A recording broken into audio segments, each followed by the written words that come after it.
Assalamualaikum warahmatullahi wabarakatuh. Selamat pagi, siang, sore, malam, bagi Bule yang menyaksikan. Pada kesempatan kali ini kami dari grup 1 akan mempresentasikan presentasi kami yang berjudul Disruptive Innovation in Emerging Economics. Next. Berikut adalah kelompok kami. Next. Ini adalah outline dari presentasi kami. Next. Nah, Disruptive Innovation biasa terjadi pada negara berkembang dan terdapat dua tahap Disruptive Innovation, yaitu yang pertama entry stage, di mana Disruptive Innovation mengganggu pasar kelas bawah dan masih diabaikan. Dan SSS ini masih menarik konsumen kelas bawah. Kemudian dilanjutkan dengan transformation stage, di mana disruptive innovation mulai meningkat melalui pelayanan maupun teknologi, sehingga menarik konsumen secara keseluruhan. Keberhasilan dari disruptive innovation ini tergantung pada tahapan transformation stage tersebut. Next.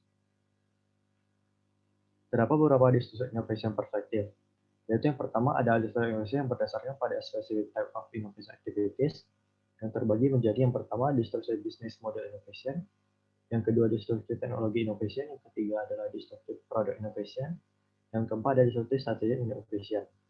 Kemudian perspektif yang lainnya adalah disruptive innovation yang berdasarkan pada evolusi proses, yang menekankan bahwa disruptive innovation bukan hanya berdasarkan kepada hasilnya saja, tetapi ada proses yang lengkap yang membuat disruptive innovation tersebut. Dan yang ketiga adalah disruptive innovation yang berdasarkan pada efeknya. Inovasi ini dapat mengganggu kinerja suatu perusahaan yang kemudian dapat membentuk suatu kebiasaan baru pada suatu industri lagi. Dan yang terakhir ada disruptive innovation based on key karakteristik yang terdapat beberapa key karakteristiknya. Next. Pada aplikasinya, setiap perspektif memiliki sifat atau karakter yang berbeda. Perspektif based on process dan main karakteristik merupakan perspektif yang paling sering digunakan. Dan perspektif based on basic karakteristik merupakan perspektif yang paling appropriate dalam menggambarkan konotasi sesungguhnya dan implikasi dari teori. Sedangkan perspektif based on effect sering membingungkan karena pada implementasinya ada beberapa jenis inovasi yang secara efek dikategorikan disruptif, namun secara karakter tidak dapat digolongkan sebagai inovasi yang disruptif. Next. Selanjutnya, strategi dari korporasi sering berawal dari keputusan manajerial. Jika manajer suatu perusahaan menganggap disruptive innovation sebagai ancaman, mereka akan cenderung menggunakan resource yang berlebihan.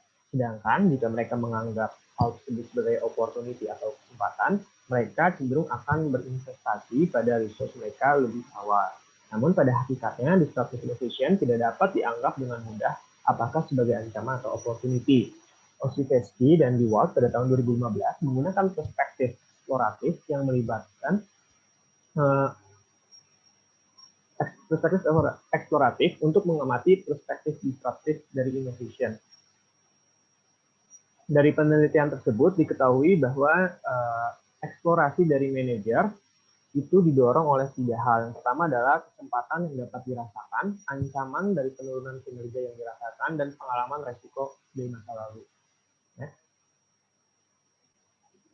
Lalu, implementasi pada perusahaan seperti small scale incumbent companies, biasanya mereka bertahan dari disruptive innovation dari pengalaman para manajer mereka. Jika manajer mereka memiliki pengalaman pada pengambilan risiko, mereka akan cenderung mengurangi bagaimana mereka melihat suatu peluang. Sedangkan jika pengalaman para manajer tersebut yaitu pengalaman urgensi, mereka akan mengurangi bagaimana mereka menilai suatu ancaman.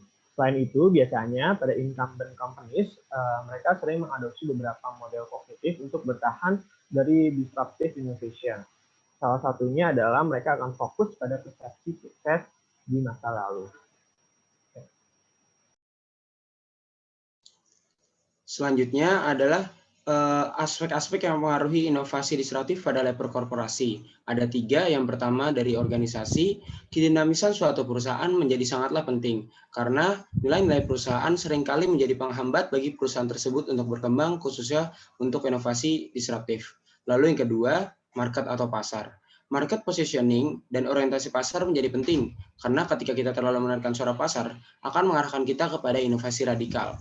Begitu pula sebaliknya. Lalu yang terakhir, dari segi sumber daya. Agar inovasi sukses, perlu ekspansi-ekspansi yang dilakukan dengan network, dan juga perusahaan-perusahaan terkait untuk mempercepat proses supply resource yang kita butuhkan. Selanjutnya, pada bagian pembahasan, jurnal tersebut menjelaskan bahwa perlu adanya taksonomi dari disruptive innovation, dikarenakan banyaknya perkembangan definisi pada berbagai jurnal. Adanya taksonomi akan membuat adanya konsistensi dan koherensi pada berbagai penelitian terkait disruptive innovation. Selain itu, disruptive innovation pada negara dengan ekonomi berkembang membutuhkan adanya pengetahuan lebih mendalam terkait aspek budaya, teknologi, serta sosial berdasarkan cakupan inovasi yang dibuat. Next. Kemudian, jurnal membahas tentang multi-level view pada disruptive innovation, di mana inovasi yang dihasilkan dapat mengaruhi secara personal, kelompok, organisasi, hingga masyarakat secara sosial.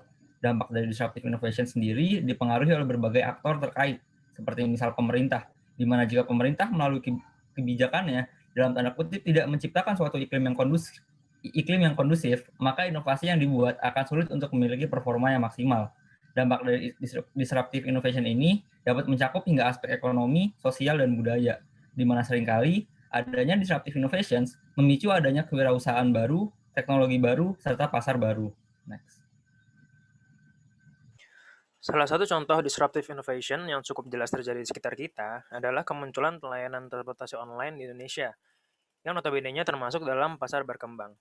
Mari kita menengok ke belakang awal mula ketika transportasi online mulai menjamur di Indonesia. Pada tahun 2014 hingga 2015, transportasi online mulai merebak masuk ditandai dengan kehadiran Uber, Gojek, hingga Grab di pasar transportasi Indonesia. Pada awalnya, perusahaan-perusahaan transportasi offline menolak keras kehadiran transportasi online dikarenakan menurunnya pendapatan serta aturan-aturan yang diterapkan berbeda di antara mereka.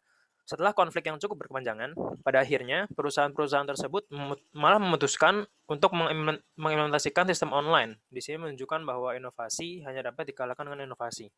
Next. Selanjutnya kita bisa melihat dampak yang ditimbulkan oleh kehadiran transportasi online ini. Berbagai aspek mengalami perubahan yang cukup signifikan untuk menyesuaikan kehadiran transportasi online, di mana perusahaan yang menerapkan sistem online ini mengalami kenaikan profit, sedangkan sebaliknya perusahaan yang tidak mengimplementasikannya mengalami penurunan.